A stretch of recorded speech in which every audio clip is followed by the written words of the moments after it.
welcome back to the one and only podcast for June. Welcome back, Glyn. Hi, Laura. How's it all going? Good, how are you? Great.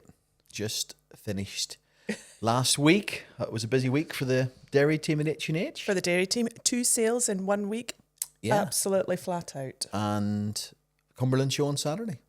So it was all really good. We're getting psyched up now for Royal Highland next week. But you never entered your cupcakes, which I was very disappointed in. I am not a master baker. Other people might say I'm something else. But last year I had an episode with the baking. I brought my brownies one day too late. You did, yes. And this year my fairy cakes didn't make it to the Cumberland show at all. So I got to get back showing cat. Is Glenn's mic all right? He keeps dipping in and out that I can hear in my ears. Is it just the way he's positioned, maybe? I think you need to sit a wee bit on a corner. Yeah, you need to turn your whole self around so you're sat in the corner of the thing. There we go. Scott. I did something and something made a noise behind me. I don't know what it was. I didn't look. It's a nice glow. I know, that's what I was just thinking. You've actually done that quite nice, actually. You've actually made it better. Is that I'm talking better now? Yeah, I think so. Okay. Yeah, Craig Norman got second with his cupcakes. Wow. Secret baker. How did he do with his tractor? Oh, I don't know. Is he into vintage tractors? He had a little vintage, I don't know what it was, McCormick possibly. Right. Yeah. Very exciting. I got second, my highest placing to date. You never did. I did. I mean, they were really good. I did sample them. I'm not. Who won? Lee? Lee won. Why are you so surprised? Well, where did Margaret Mattinson's come? She didn't get a prize. Margaret's were awesome on the taste test. So Lee won. Lee won, And yes. Tracy's were good as well. Yeah, Tracy didn't get anything either. I do like this baking business, especially when you do the sampling before. Yeah. It's a nice bit of fun. Bit of fun. I'm gonna try to do something with Dumfries show. Dumfries show. I'll enter the baking for that. Yeah, gingerbread. I see it is for the men's class. If you're any good at gingerbread. Well, I'll get Julie to help me out. Yeah, good idea. My daughter's a great little baker, and then I'll just put my name on it. Anything exciting happened? Anything else exciting happened? Not too much, really. Well, there's been lots going on. I always forget. You always say, "Oh, not too much." I always forget what we're doing, but yeah. No, I can't really remember. Just looking forward to the Highland. It's going to be a really good show. You got any officiating duties this year? On the show circuit? Cheshire show next week. Oh yeah. Judging Cheshire show. Then I have a couple of shows to judge in Ireland. I forget which ones they are.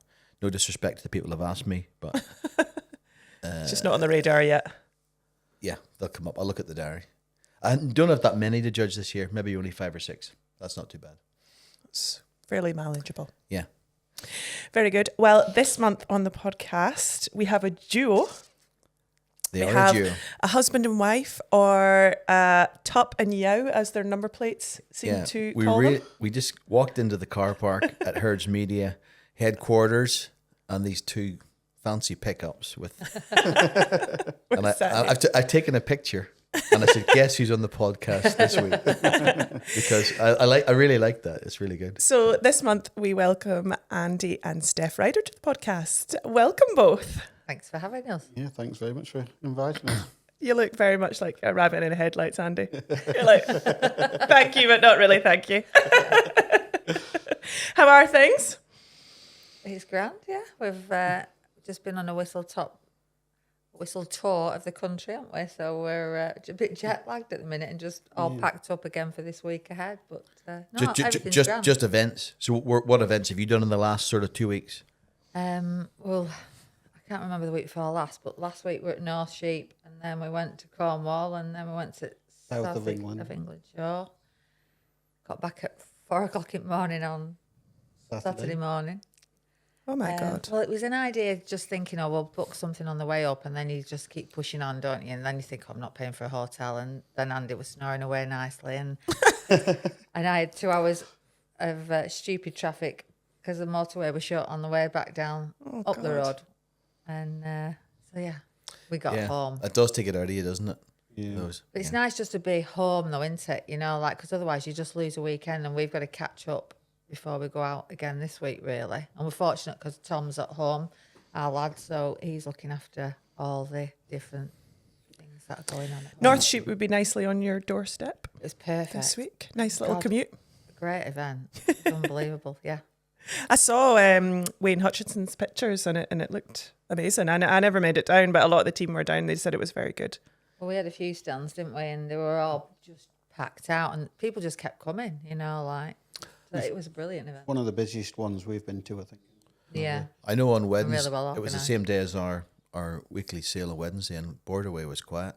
But they said, 8,000 or 9,000 people at it? I was there, yeah. And they just kept coming all day. There was just no let up. We nearly run out of tray bakes. Oh no, disaster. Amy's Farmhouse Bakes. Oh, She does lovely. some good ones. She does.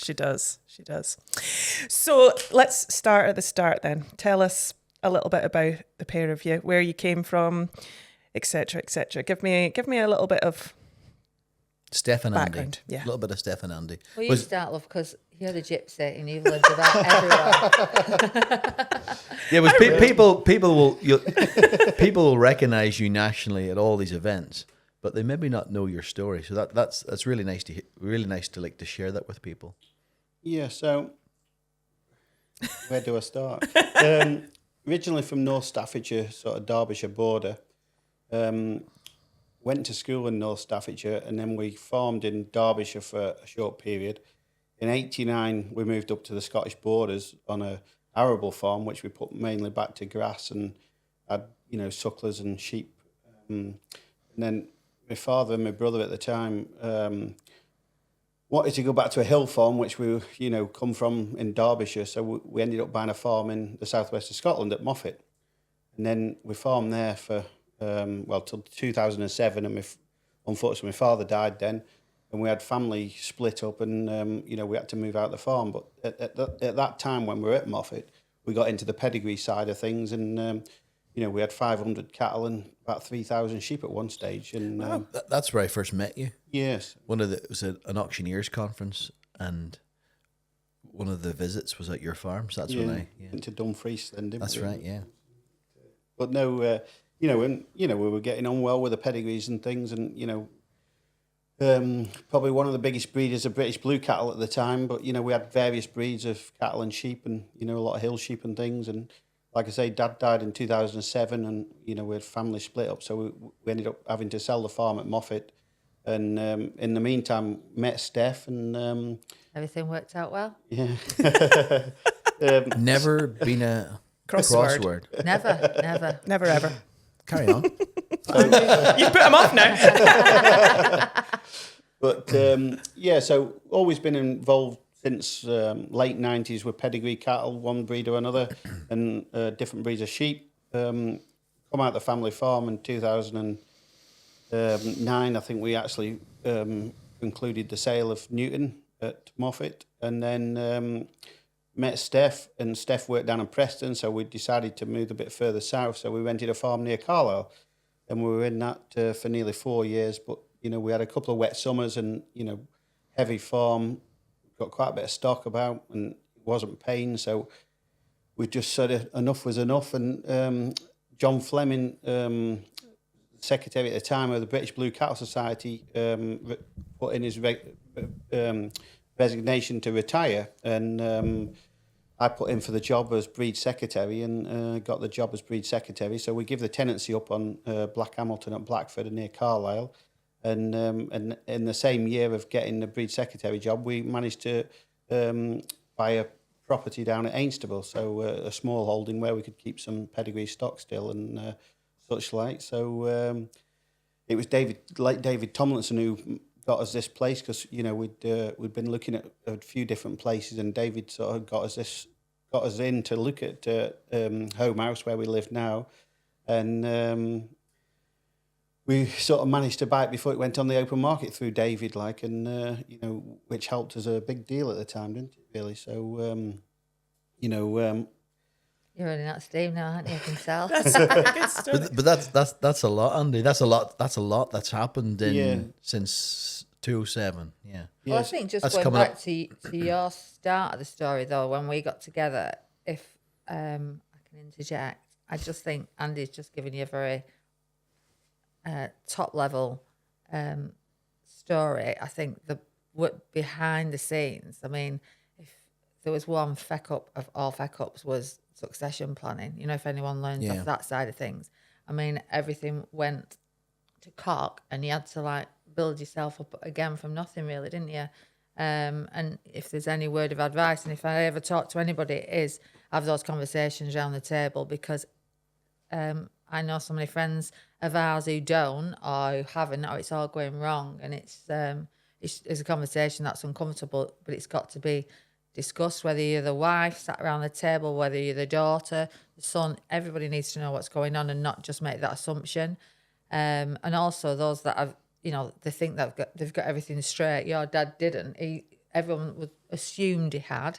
He thought he had, but when you went and looked behind the scenes, it was a mess. Those conversations aren't really that difficult at the time, but they're a lot difficult when it's not organised and something goes wrong, unexpectly.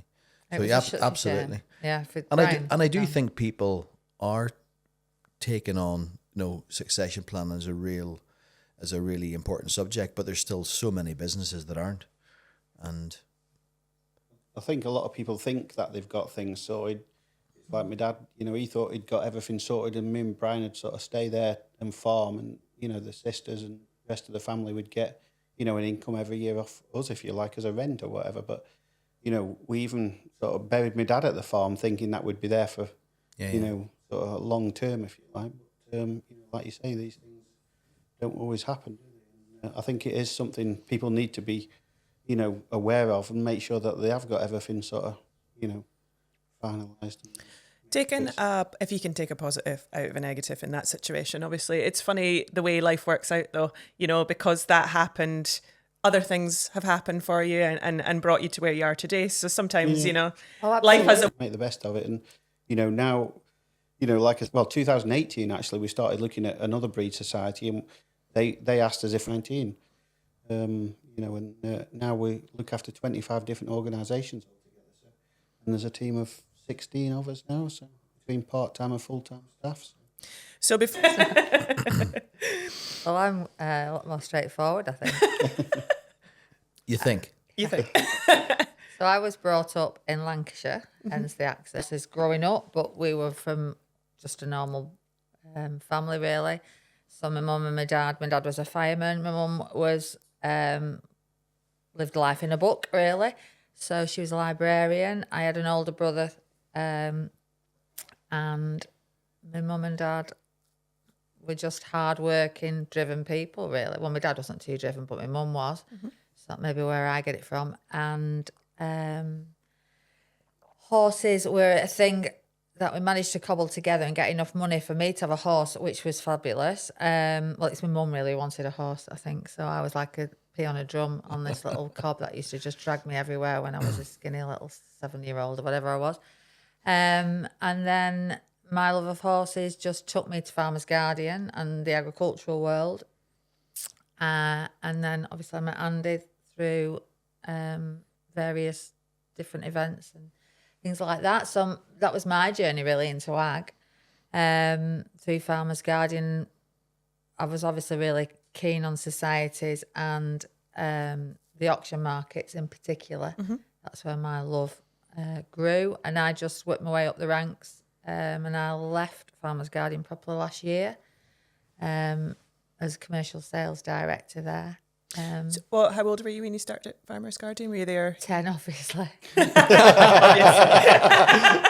was quick. That was quick, Steph. That was your first job? Well, no, because I left home at 16 and went down south for a couple of years and trained to be a riding therapist and taught people to ride horses. So I got my AI down there. At a place called the Fortune Centre, which was rehabilitating like troubled and handicapped kids through horses. So we were quite involved in RDA, riding for the disabled, when I was growing up with my horses. And for some reason, my horse was a bugger with me, but not with any disabled children. So she was quite good with her being a cob type of carrying heavier gentlemen in particular.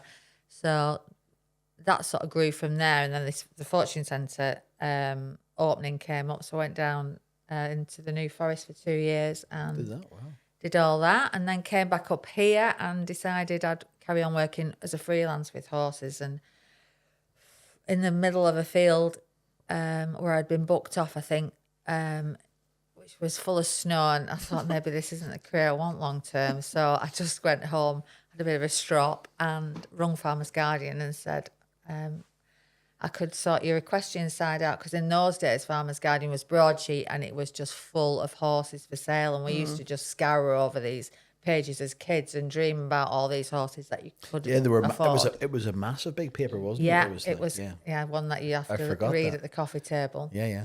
So and I was really fortunate. I had brilliant bosses throughout my time at Farmer's Guardian, some odd bosses as well that I probably learned a lot more from, and it was just I was always really grateful for Farmer's Guardian and the experiences it gave me and the people I met through it, and just being part of the industry. Really, I loved it. Yeah. Where all the places that it took you, all the stories that you got to tell. Definitely, yeah. And the characters out there and all the different experiences, with foot and mouth, and obviously there's TB, blue tongue, bird flu, everything else. Is there any standout stories that you just think, I just can't believe that happened? I would say probably the most standout is when foot and mouth hit. Oh, right, yeah. That was...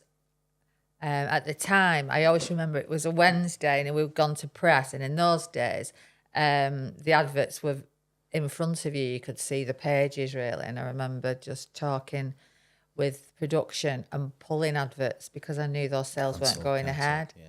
And just saying pull it, or just writing cancelled across them all, and thinking I'm going to get in really big trouble tomorrow because all this money's going out the window that I'm not taking. I'm basically taking it off the page, but it just felt like the right thing to do, really. So I did it, and I didn't lose my job the day after. And the long term, I think, we were all in it together at the time because it was... I wasn't here at that time. So there was complete shutdown of all movements, was there? Yeah. Just everything literally stopped overnight, It was horrendous. But I think other than that, it was just like the team at the time, we were just... talking to farmers, they were just ringing up for a chat because they were so low, and it was just, we were all in the boat, but listening to those folk, really. They had nothing to sell, but they were just on their knees. It was awful. And in your classified part of that, what did you do for those months? The machinery side carried on. Yeah. So that sort of propped it up, and the beauty of Farmer's Guardian was the different pillars, they did support each other. So property and machinery, if I remember rightly, were what just about propped us up, but it only, it was a very bleak time. And I think the year after we faced redundancies at work, and there was a backlash like it would be for every company, really. But then out of that, something good comes out of everything. So did online sales start from that? Was there any? I can't remember. Was there anything was that before online? There was an attempt at it at that point where everyone said, "Oh, that's it. Print's going to die, and we'll just move forward, and everything will change." But it didn't. Yeah. It took quite a long time after, and I think even now the journey is a bit harder to navigate because. Definitely.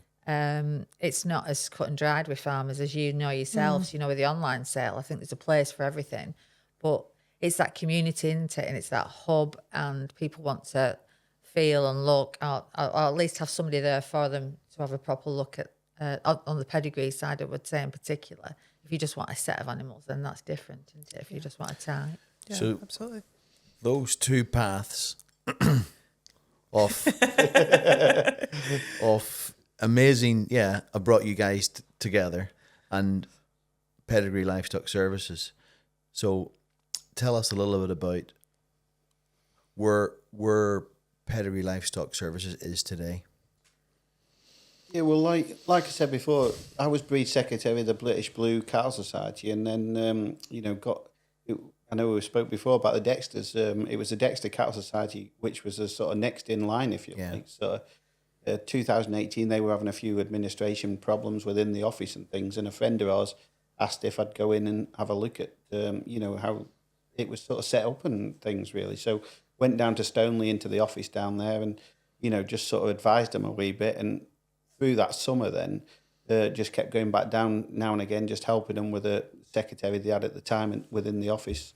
And then later on that year, the Dexter's trustees asked us if we'd take them on.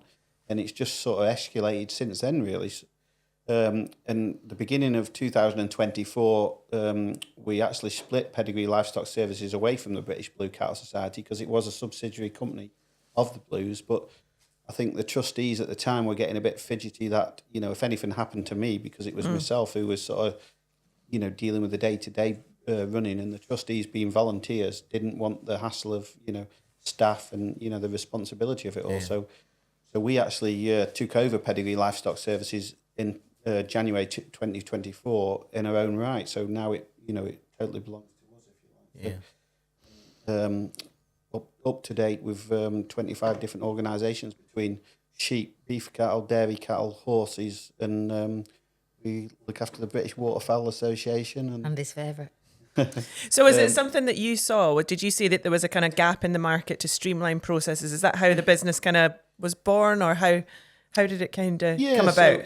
I think because especially some of the smaller societies, struggle with, costs of running that office and, big overheads and things. And we've consolidated all them costs within one office. So, we've taken different breed societies out of offices up and down the country where they were paying quite substantial rents and things. Well, we've consolidated all that cost by putting all that into one office, if you like. And, Makes a lot of sense. And it's when we go anywhere, when we go to Balmoral, 5 of us will go in one vehicle and represent 7 or 8 or 10 different breeds, if you like, rather than sending, that many different secretaries all over. And it's trying to consolidate them costs for the different breed societies, as well as, trying to give them a professional service, really. And it's sharing, sorry to interrupt, it's sharing skill set across a whole set of people as well. So we also dip in, we've got a really good lass on the marketing side, obviously on the any writing of reports, and on the content side, we can dip into the resources we know. But every single person of the team is key. You know it yourself with H&H. A good team behind you is key. Absolutely. And they're getting the right culture, getting the right fit for everybody, so everyone's aligned and pushing in the same direction is so important. It's giving that service as well, where a breed society or an organisation can only afford somebody part-time. We can give them a cover, 9 till 5 days a week, because if our team are not doing their work, they're doing somebody else's work, but they're still sat there, being able to answer the phone and deal with, day-to-day tasks. But still feeling like they're being looked after and cared for, because each of the team are responsible for specific breeds. So it's their baby, if you like. Yeah. And is there different packages for different? So is there a whole package you do for from registrations to doing all that and marketing, or you just do certain things for certain societies depending on what their needs are? Yeah. So there's various ones what we do everything for, from dealing with the membership, the registration, sales, events, and like the Blues. Yeah, like the Blues, and quite a few of the others. But then, like the jerseys, we just do the secretarial side for, because the registrations do through Holsteins. Okay. So, and then we have a fields person down in the southwest as well, what deals with sales and things down there, because of the logistics of getting anybody out of the north down there. Yeah. And same as like the South Devons, we do all the office work for them, but they have a fields person down in the southwest, because 60 to 70% of the cattle are down in the southwest.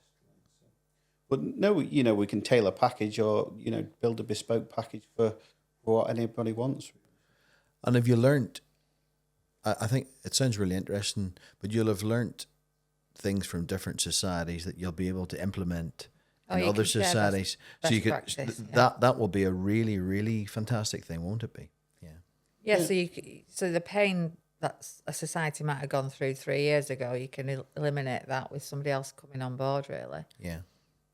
So it's streamlining the best way of running that society. And it's trying to standardise things as well to a certain point. between breed societies, like some of the sheep breeds.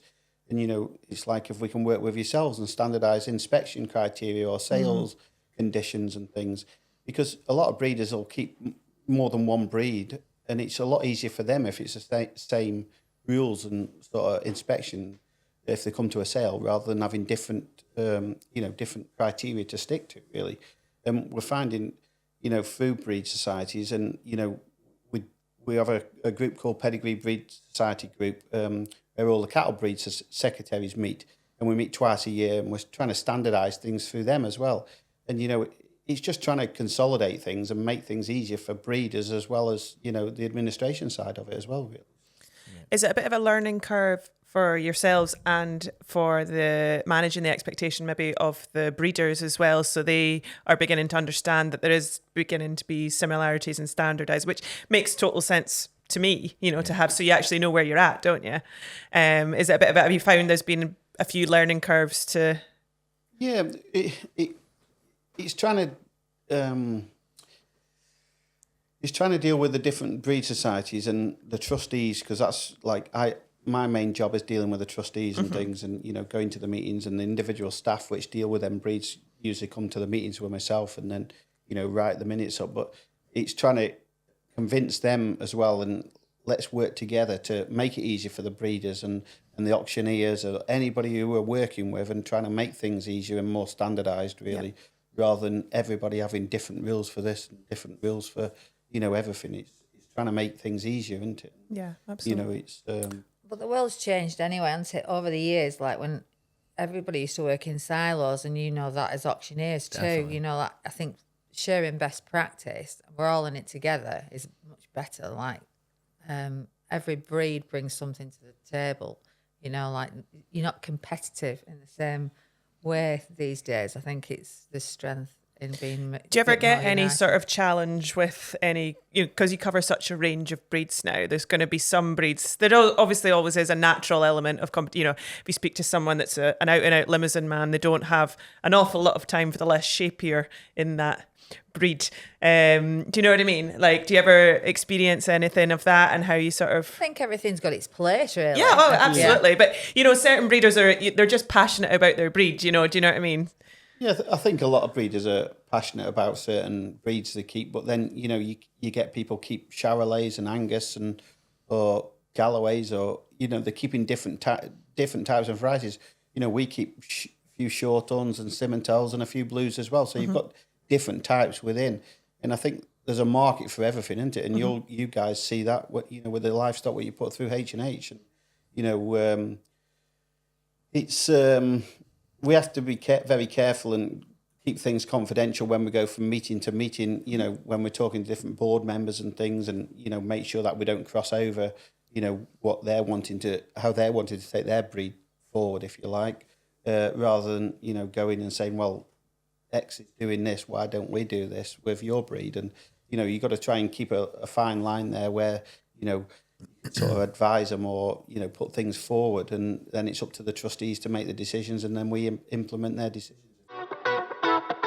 Hi, I'm David. I'm the Head of Agriculture for H&H Insurance Brokers. We are a successful business rooted in Cumbria. We've looked after farmers in the north of England and the south of Scotland for almost 40 years. So every day we work with farm and rural businesses just like yours, who in turn are working hard to produce the food required for our tables. We act as a trusted advisor to our clients in the same way that you would turn to a solicitor or an accountant to give you good, quality, expert advice. We always take the time to get to know you and your business, allowing us to have an in-depth understanding of what you need to plan for the future and to provide the best advice possible. Our team of experienced account executives use their knowledge of the insurance industry to advise you on any potential threats and risks. As an independent broker, we have access to a wide range of insurance providers, which enables us to find the right product for you at a competitive price. You can always be assured that you will receive a personal and first-class service. In fact, you could say we are the exact opposite of a faceless call centre. Insurance is about more than just planning for future events. It is about having the peace of mind that your business is protected when something goes wrong, which means you can focus on the things that matter the most. We're here to do just that. So next time your insurance renewals are due for your farm or your business, please give us a call and we can see what we can do for you. We'll meet up and have a chat. Call us on 01228 406 290.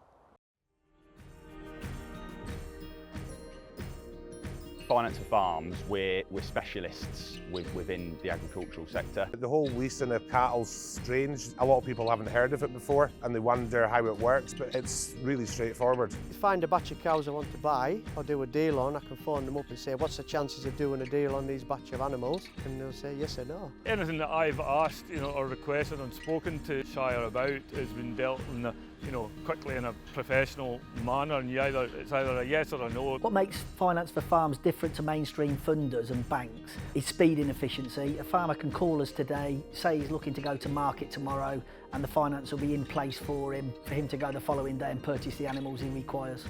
To learn more about the finance solutions available to support your farm's growth, call the Finance for Farms team on 01827 300 333 or head over to their website on www.financeforfarms.co.uk. What's the biggest challenges you see for breed societies? Sheep, beef.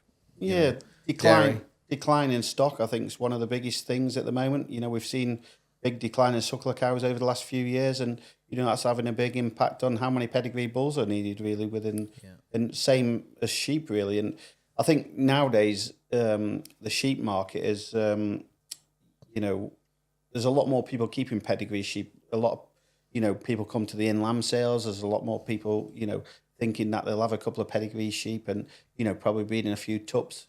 I don't know whether you've seen it through the auctions, but, there's a lot more vendors now than what there was 20 years ago.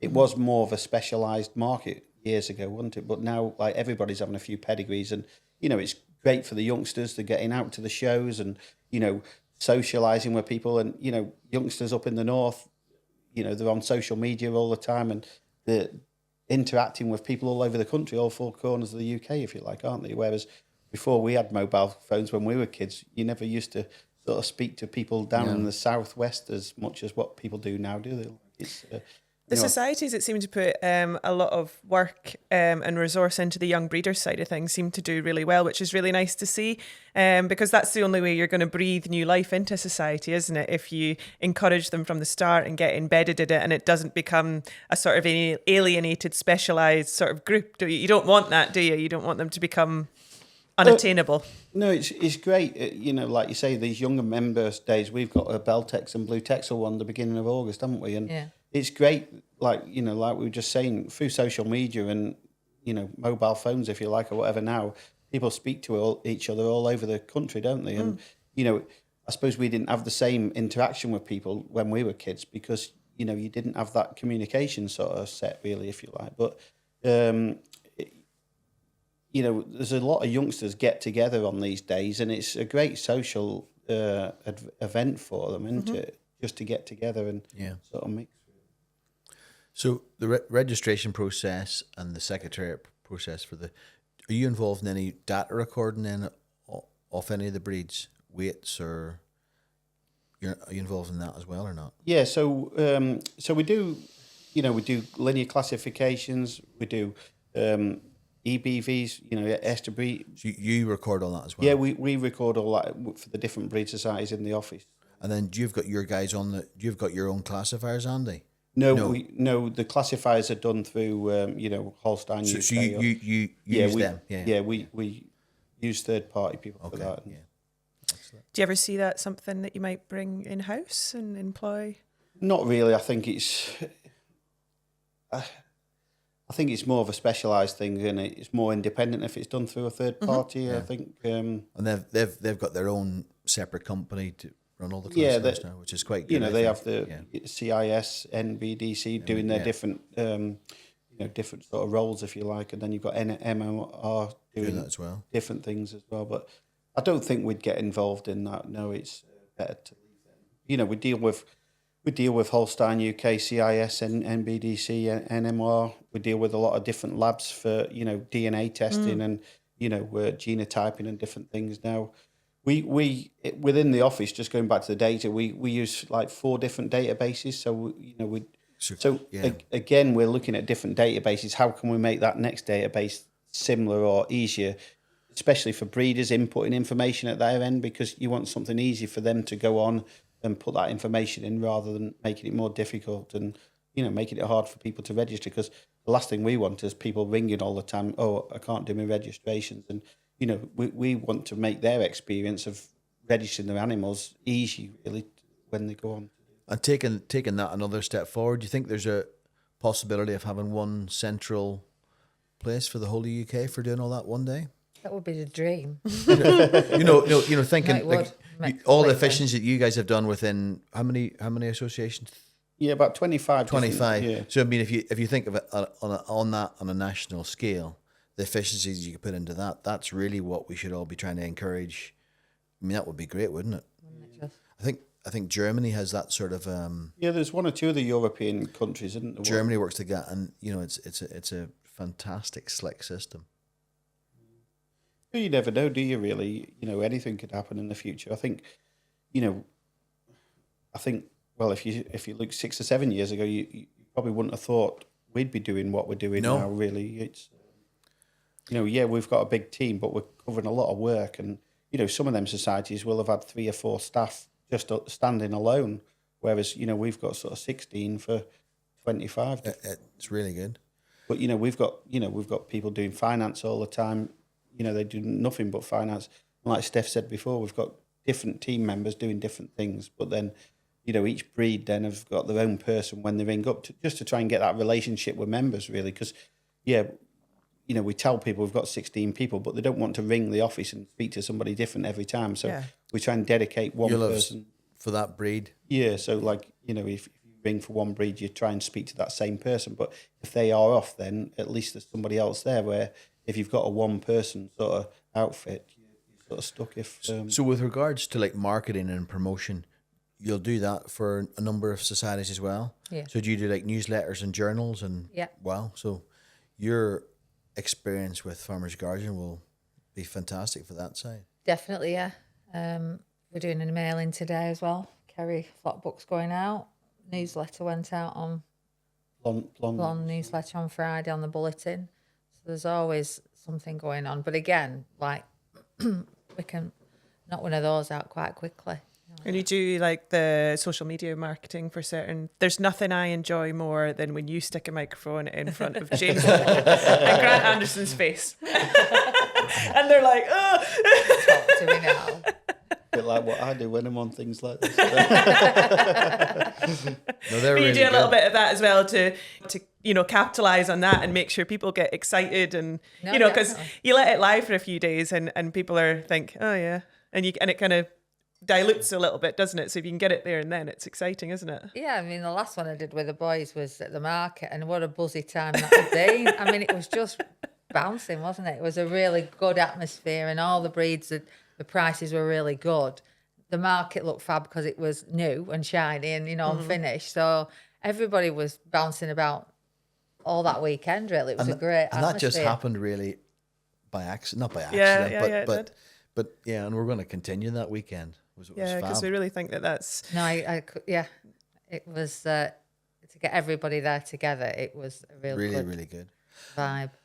Do you use the skills of AI for any of your reporting yet? Not really, no. No. Do you think you will in the future? To a degree. I mean, if our lad works for Farmers Guardian now and he's getting into the journalistic side, and I think they wouldn't like you to say they would do that. I think with everything else, it's going to evolve, isn't it? But there's loads of journalists use it for the lot of papers. They would say they wouldn't. I would say. Really? I can't really comment on that. No, I just thought it was. We used it. We've used it a couple of times now for some of our sale reports, and it's obviously you have to give it the right information. And then you have to. It's not. I mean, you can't just send it out, but it would read ridiculous. But if it gives you a framework, doesn't it? It gives you a really quick framework. It saves so much time. Yeah, it does. If you've got like a pedigree and you're looking for a show note on like a family or something like that, they can easily bring up its accolades quite quickly without you having to trawl through the internet and think, oh, where did it win in blah blah blah blah blah blah blah. Great, really into how it's going to be. It's very clever. I think it's going to be a great tool for all that sort of. I don't think you can just chuck it out there, but no. It'll gives you the basis. It'll save. It's going to save a lot of time. It does, yeah. It gives you that structure to work from. It's basically like a quicker version of Google because everything that it spits out, it's just finding on the internet anyway. Yeah. So as long as you can sort of streamline it to what you wanted to say, it's all right. Yeah, use it to your advantage by all. Absolutely. Yeah. So at home, what if you've got 25 breeds in the office? How many breeds do you have on the farm? Got 52. No, we've cut down a lot now. We've just down to. Like I said before, beef shorthorns, blues, and Simmentals. Yeah, you haven't mentioned the fowl though, the poultry. The Suffolk. Yeah. And you got how many sheep? What types of sheep have you got? Suffolks, Beltex. That's it. In the main now, isn't it? Yeah, we've cut those. Because we had that night with the young and then farmers and those geese. What were the geese again you brought? Toulouse geese. Oh, they were amazing. They were. And then you had a lovely time on the online sale, didn't you, Andy? Anna in the office said, "Oh, crikey, Andy's involved, enjoying himself." That's the first time I've bought anything online. I don't even buy stuff from Amazon online. Did you get the geese from last week? I bought some like that. Steve Dace. They're beautiful, weren't they? I had to go with the trailer as well because I bought a few sheds and things as well. Was it just too easy? Well, I can see how you females get carried away now on online shopping. Yeah, but Andy's, he also covers it off, you know. He's one of them, I'll go, that's where are those geese from? Oh, I've had them ages. Just don't notice these things, do you? Well done, Andy. Did you get a pair? Yeah, I bought 3 or 4 pairs of geese and a couple of trios ahead. Yeah. What kind of geese were they again? I'd like to... Sebastopols. Yeah. Curly feathered. I'd like to go and see them when they're in full feather. Because they weren't really in full feather, were they? When you? No, some of them were a bit sort of... Yeah. It's mating season. That's what Steve told us. That's not them in full feather. They'll be nice, yeah. Did you go down to Steve's place? Yeah, I've been once. Yeah, it's a great place. Yeah. But no, you know, same again, end of an era. That's what the sale was called. And, you know, somebody like that been breeding them for a long time and things. We were take the chance. Blown away by that sale. 31,500 views. That poultry sale. It was mental. Honestly, absolutely mental. There is a real appetite. But you look at your place for the rare breeds. I know. It's bonkers. I know. I mean, that's the only day where Andy will not be particularly friendly. If anyone, you'll talk to anybody at any time, but on that day you're focused, aren't you? Trying to concentrate what's happening.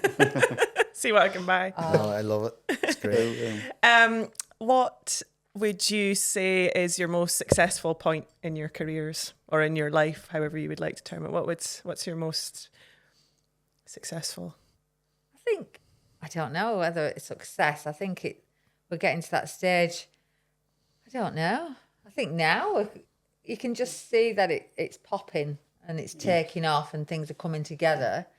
I think the big thing for me is, I suppose we do sort of, I don't know, we live for it in one respect because like I say, I got to know a lot of people in the pedigree industry and, you know, through the sales and things like meeting yourselves and things. And, you know, a lot of it is giving that service for people and hopefully giving them a good service and making things easy for them because, you know, it's not easy for, you know, especially, you know, the sort of older generation to sort of do paperwork and everything's getting harder and harder really and a lot of red tape on things.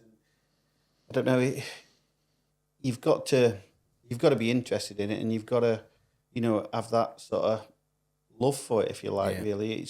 It's not a 9 till 5 job. You know, our phones never stop going. We're always on the go and, you know, but we love doing what we're doing, don't we, really? So it is nice to showcase everybody's passion, you know, and it's nice to be part of a great community too. You know, like Ag's really nice. I think we're very honoured to be part of that.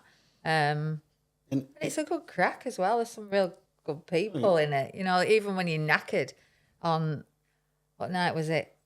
Thursday night. You still have time to go into Stockman's and have a bit of crack with folk. And I think that then you remember what it's all about. And everyone's got problems, you know, like you'll talk to loads of folk that, you know, worried about debt, you know, like You just don't know what people are going through, do you? So just taking time to talk to folk, and everyone's in the same boat, and everyone thinks everything looks really shiny from the outside in, but it's not. Everyone's struggling and worrying about different things and anxiety and wondering, where the next few bobs coming from, or what's going to happen next year, or like with blue tongue and that. There's always an issue, TB, whether So that's really where you pair really get your buzz from, is helping people and being out there and engaging with people. And like that's what really gives you think, oh, I'm going to get up and do that again tomorrow. I think that reminds you that you make a difference. Even just taking on, we've just took on a new breed, and it's only small, isn't it? But the passion and the enthusiasm, again at Cornwall last week, I can't even pronounce it correctly. I say it wrong every time I say it. Rouson. Is it Rouson? Rouson. Here we go. You'll have to practice, Steph. I've practiced about it. I can't tell you. It's just one of those things that's just not sinking in. But you just, they've had a few, sort of issues and different things, and you just want to try and help them move that breed forward because they're passionate about that breed, and you just want to try and help them. But there's a lot. You put a lot of time and effort into some of these things for not a lot of financial gain at times, but it's just seeing them people sort of benefit from it, if you like, and it's trying to help people and sort of move things forward. That's good. I've got a new question this month, which I've never asked anyone before. Did you know who Rochelle Humes is? No. She used to be in the Saturdays. Anyway, I listen to her podcast and she always asks her guests this one. I always think it's a really good question. What is one bit of advice that you wish you'd never listened to? Never listened to? Yeah. You thought, oh, why did I listen to that? Why did I do that? Because everyone always asks of that bit of advice. What's the bit of advice that you would tell everybody? Tell me a bit of advice that you wish I thought I'd never listened to them. Andy's like, I've only ever had good advice.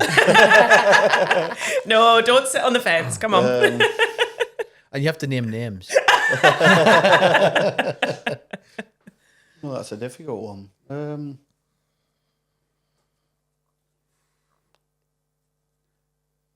People always say...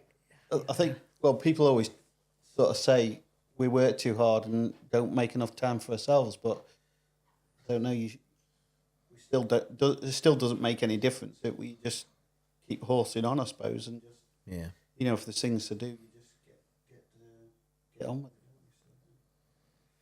Yeah. Can't think of anything else. I don't know. I think people, when people say, what people think about you is important, I think as you get older, you give a shit less, don't you? I think it's very much, just do what you think's right. And everything comes to.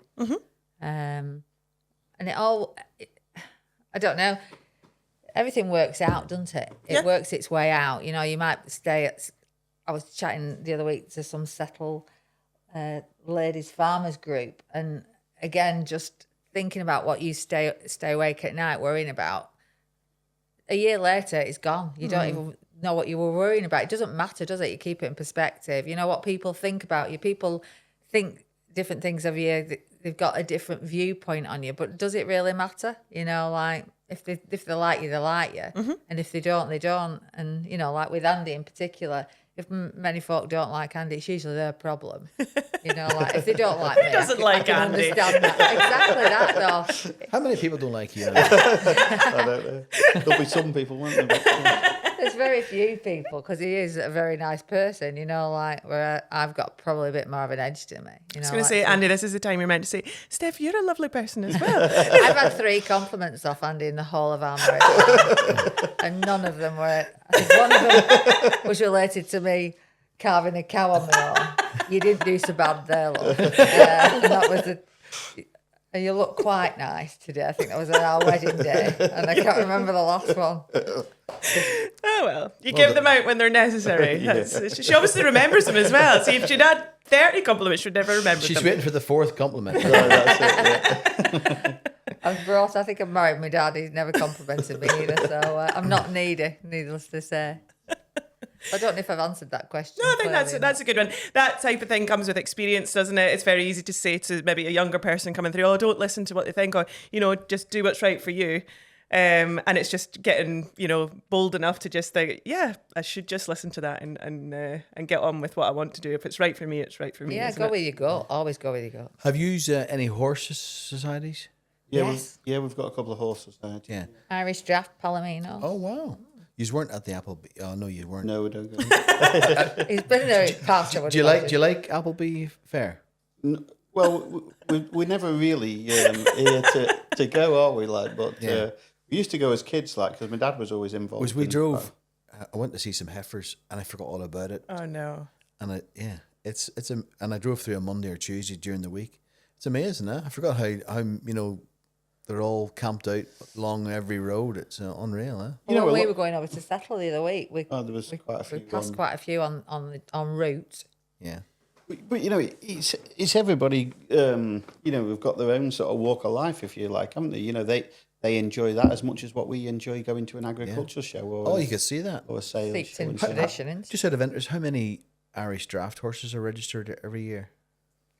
Are you allowed to say that or not? I'm not just sure off the top of my head. Yeah. Is it a big society? Like what sort of? About 750 members. Yeah. Oh wow. Well, it would have been huge at one time. There's some are like Irish Draft GB, and then some are like what's it called? Irish Sports horse at Ireland. Oh, okay. So there's two of them. It's a bit of a crossover. Oh, okay. Yes. Do you ever get to travel outside of UK and Ireland for any of these breeds? Do you ever go on little trips out to? No, not yet. But I wouldn't mind going to Montana if anybody wants me to go over there. I fancy doing a bit of ranching, a bit of Yellowstone, something like that. That's your guilty pleasure, is it? Yeah.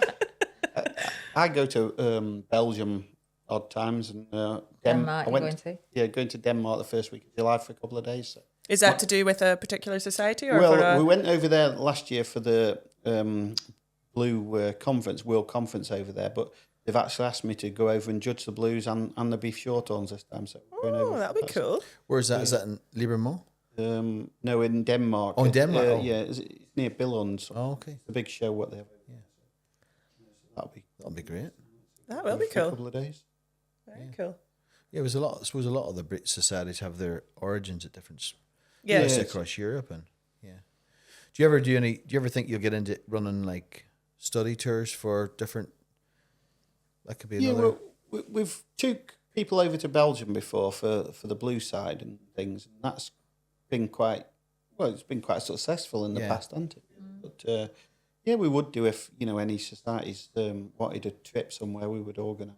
Because I feel like there maybe is a niche there, isn't there, for not so much because you get these holidays and things like that in the back of the Scottish Farmer that you can go on, but actual study tours where you go out to see it, and you guys obviously have access to the members or the people that are involved in those different breeds, that you would be able to help people go and visit them and learn something, or it's always good to go and see what other people are doing in other countries. Yeah, absolutely.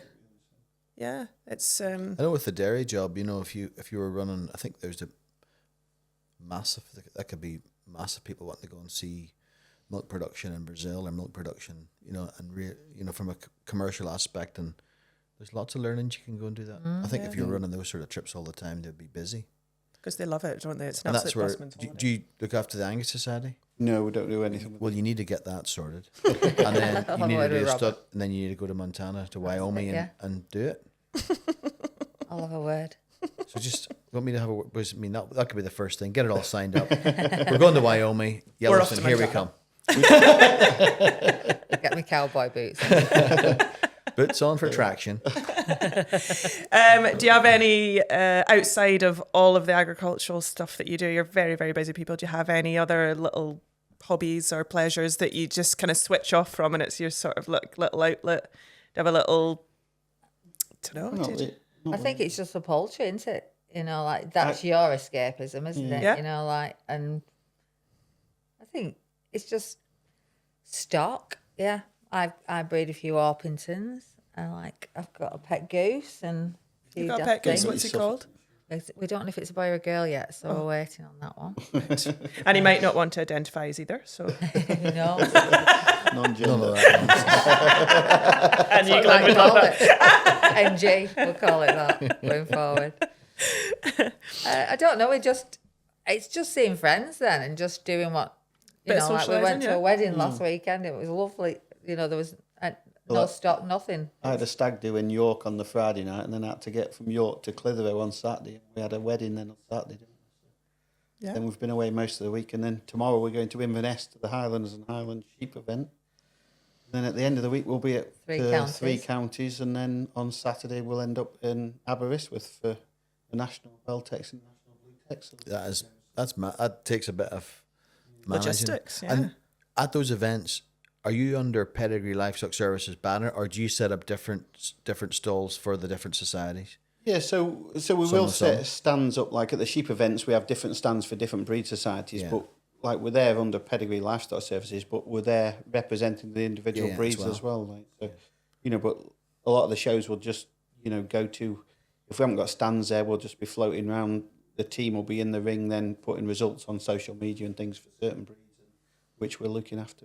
That's great. It's just good to catch up with some of the people in the industry as well and just sort of things out, really. Because you started showing your shorthorns, haven't you? Last year, yeah. It's just to add a mix to it. So when you go to the show, you just take a few cattle with you now That's as well. it, yeah. You're going anyway. Yeah. You're going anyway. And I was going to show this year, but with Blue Tongue, we're not doing. You're not showing at all? No, I decided not to.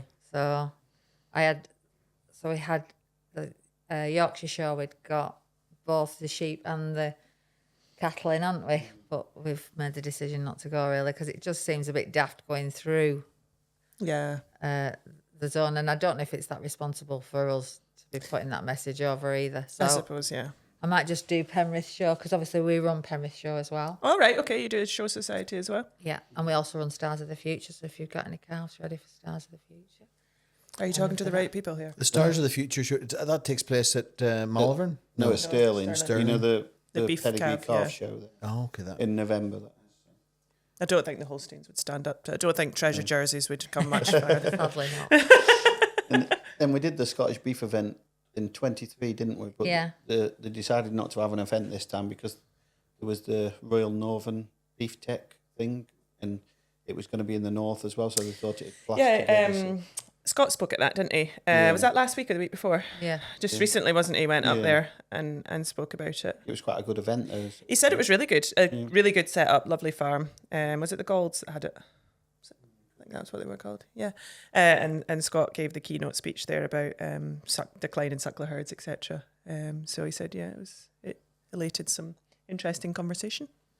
They're very good, a lot of these individual events in certain specialised areas. Events, you know, a lot of people don't travel, do they? They're not like, you know, yourselves or us, what travel up and down the country all the time. You know, if there's something on in their area, they'll go, won't they? And it's just for the day as well. It's just one day event. Yeah. There's so many events now, isn't there? There's so many shows. There's so many shows and sales. There's so much to choose from. So it's making sure that you've got that USP that people will come to. So if it is going to be a technical event, it has to be a sound event that people will want to come to and see, isn't it? Because there's so much work as well and cost that goes into these things now. I think sometimes some of the smaller ones probably would be better getting the heads together and sort of consolidating things and having something like Agri Expo at Carlisle. And, you know, it's a great event. You've got a lot going on and, you know, a lot of different things. People can come there and see a lot of different things in the same day, can't they? Whereas in certain areas they have little events on and things and they get watered down and then start struggling and things. Yeah. Better sort of getting together. Even from the stakeholders' point of view as well, from the businesses that support it, they want to see as many of their customers as possible without having to go here, there and everywhere. That's it. So that in turn attracts it, doesn't it? And all the people being there, you know, you bump into folk you've not seen for ages. And it is a community thing, isn't it? And that socialising side absolutely. of things makes every event, doesn't it? Absolutely. Come rain or shine, they'll turn out, won't they? Yeah. Thank you very much both for talking to us this morning. I hope it hasn't been too traumatic. No, it's not. Can I have a plug in, please? Go for it. Go on, Steph. So PLS do a weekly newsletter. So if you want to go onto our website, you can sign up for it. And that'll tell you where me and Andy are throughout the different weeks and what's going on, what events we're at and what the latest. That's linked with LAA as well. Yeah. So Zana will put her flavour on what's happening in the markets as well, what prices are making what where. We'll sign up for it this morning. So you just pop onto the website, fill in your email address, and then that just drops into your inbox. Yeah, so you get it every Sunday. Nice. So you can find So do you just write that on your way home from wherever you've been? That's right, yeah. So just Andy gets a bit precious about it sometimes when it says, you know, I shouldn't be telling people things die, and I go, well, everybody has dead stock, love, you know. It's like, reality, Keep it- isn't it? honestly, we're not allowed to relatable. talk about dead Keep stock. it real. Yeah. Absolutely. Years ago, I remember being at, I think it was at Lanark, and shouting across to your bride because we'd checked the sheep for the third time that day, and I shouted, only 3 dead ends today, and he was ignoring me. And I was going, shut up. And then Les came up and said, we don't talk about things like that, Steph, across a market. So, Steph's quite open at times. I can Too remember open. being at either Lanark or was it Stirling when you were trying to buy a Suffolk tup, and it was going on and thought we'd got this tup at a price, and next thing he took another bid and she shouts across the ring for F fuck's sake. when I wanted something, yeah. Did you advise the auctioneer? Why didn't you knock that down? Just do it. He did say you're not supposed to speak to me like that. Anyway, I knocked it down and it were right. In a laughing sort of mood. Thank you very much, guys, and we wish No. you safe travels for the entirety of the summer, I would imagine. Good to see Yes. you. Thank really, you. really enjoyed learning about it also. Great. All right. Thanks very much. Thank you. Thank you. I enjoyed it. Thank you. So, what do you think of that, Laura? 50,000 registrations, 9,000 members to look after. Those guys have got lots going on. I know. Business growing with other societies joining them. And they're two great, very different personalities, but two great personalities to have in agriculture, in British agriculture. Yeah, absolutely. I can definitely see where their business has evolved from and where it's going. Its members, giving them a better service that they can. And that, you know, especially in the summertime, spring and summer, they're on the road a lot. That comes with its own pressure, especially when they've got all that stock at home. So yeah. They must absolutely love it. I don't know how they do it, how they find the time to do everything that they do, all those miles that they do. That is just, they must come home on a Sunday night and collapse in a heap, because I would. It's not. A lot of people think, oh, I'd love to be doing that, but jump into their boots for a week or two and you'll soon get tired of being on the road. Exactly. But no, well done, and top marks to those guys and to the Pedigree Livestock Service team. And I look forward to getting. I don't know any of the guys actually in the team, so I think I'm going to go and visit their offices someday. Pop down to their new offices. Yeah. I know I've never been to their offices, to be fair. Andy said there to pop in. So yeah, I think I'm going to do that. Very good, very good. What is on the rest of the month? Have you got anything exciting happening in June? Well, June, well, we've just put a few exciting catalogues online last week. We've got our Panda sale coming up on the 1st of July. That's a phenomenal group of stock that Molly has for sale this time. The catalogue is, it's an amazing lineup of pedigrees. We've got a couple of nice dispersal sales, Highland Show. Yeah, just lots going on. Very good, very good. I'm off on holiday on Wednesday, so Where are you going? I'm going to Rhodes. Wow. I'm hoping that there's no Holstein cattle there. There is. No, there isn't. There's Holstein cattle there. Do you get cattle? Do you get dairies in Greece? Where do you think the milk comes from? They import it. No, they do not. What kind of cows do they milk in Greece? Holstein cows. Do they? Yeah. Right. Yeah. Well, I'll be sure to stay away from Jerseys. them. No, they don't. Jerseys. Yes. It's a lovely place to farm, I suppose Holsteins would burn in the sun, wouldn't they? but they're inside. They're not out. Yeah. Well, anyway, hopefully Don doesn't listen to this podcast before we go, because Donald, check out the. I'll give you. I don't know anybody. I don't know. that is a very big surprise, because normally you're like, well, this one summer I actually worked down in. We've been to Greece on holiday a couple of times, but I don't know anybody, any farmer there. Oh, good. But- I thank God for Hazel. I forget what we went on a really nice boat trip to some famous little bay. I'll have to find out where it is. It was famous. Like Lady Diana visited it. All right. It was a mental. I thought we were going to we went out. It was smooth as. Then we got it into the sea. It was like, I thought we were going to go down. Are you getting away to the sunshine this summer? Well, no. Our summer holiday this year is to Tiree. Oh, cool. Yeah. So Hazel's best friend in university was Julie. We haven't seen Julie for 19 years. Oh. And every year we say, we're going to go and visit Tiree to see Julie. And we've never done it for 19 years. Oh, cool. So we're doing it this year. Nice. Tiree, here we come. They've got a nice distillery there. That's Tiree right. Gin. Yeah, it's a small island, but I'm really, really looking forward to it. I've been to Cull, but I've never been to Tiree. Lovely. So you take George? George is going, kids are going, and We'll all pack into the new car and we're off. we're off. We're Yeah, off. it's something. Yeah, we've never stayed in Scotland for holiday, but that's what we're doing this year. Very good. Oh, well, before we go, we better thank our sponsors again for this month, who are their continued support is very much welcomed, and we thank them very much. We have Finance for Farms, we have H&H Insurance, and we have producer Ali behind the camera, Herds Media. Yeah. Thanks, Ali. You do a great job. Thank you very much for listening to the One and Only podcast. Please like, subscribe, share with your friends. We get more and more listeners every month, which we are very much grateful for. And we enjoy the conversations, don't we, Glyn? Absolutely. So thanks for listening, and see you all next time. Bye.